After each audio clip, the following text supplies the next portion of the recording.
और इस वक्त की सबसे बड़ी खबर हमें मिल रही है पीएचईडी से। अब सुन लीजिए और समझ लीजिए कि चाहे कितना भी पैसा खर्च हो जाए, काम होना चाहिए। पीएचईडी में सबलेट फर्जीवाड़े के खेल में करोड़ों की डील चल रही है। फर्जीवाड़े को सही ठहराने में पीएचईडी के सीटीएम ललित करोल जुटे हुए हैं। सूत्रों के मुताबिक ललित करोल को इसी काम के लिए सीटीएम का अतिरिक्त चार्ज दिया गया है। दरअसल पीएचईडी में अवैध सबलेट कार्यों से जुड़ा हुआ हजारों करोड़ रुपए का घोटाला है, जबकि फर्जीवाड़े के खेल पर पीएचईडी जांच कमेटी ने भी सवाल उठा दिए थे।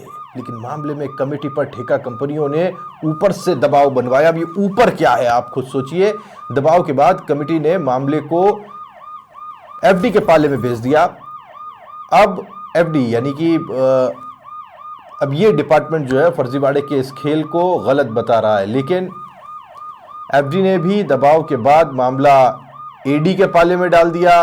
एडी अपने खुद के अनुसार अब इस मामले में कोई फाइनल निर्णय ले सकती है। अब सवाल यह है कि जिन नियमों के तहत सबलेट की गाइडलाइन जारी की गई है, उन नियमों में तो गाइडलाइन जारी करने का कोई प्रावधान है ही नहीं। जांच कमेटी और एफडी ने भी कहा है कि 56(1) में सबलेट नहीं किया जा सकता, जबकि पीएचईडी ने गाइडलाइन ही नियम 56(1) के तहत जारी की है।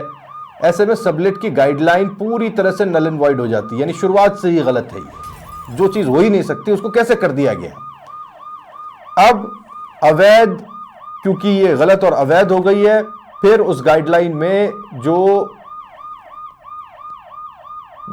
कार्य जारी किए गए हैं और उसे लेकर के जो अनुभव प्रमाण पत्र है वो कैसे मान्य हो सकता है, जब एक चीज नल एंड वॉइड यानी शुरुआत से ही जो चीज गलत है उसे लेकर के फिर कुछ आगे हो ही नहीं सकता। सारी प्रक्रियाएं अवैध हो जाती हैं, फिर गलत हो जाती हैं।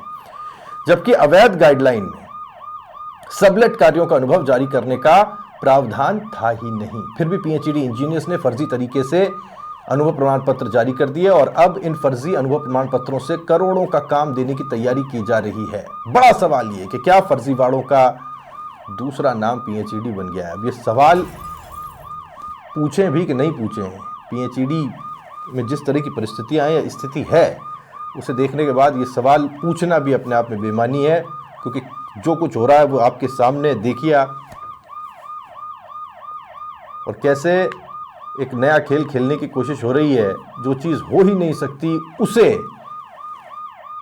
मान्य बता दिया गया और एक डिपार्टमेंट से दूसरे डिपार्टमेंट में ये पूरा खेल झूलता जा रहा है, लेकिन कार्रवाई करने वाला कोई नहीं है।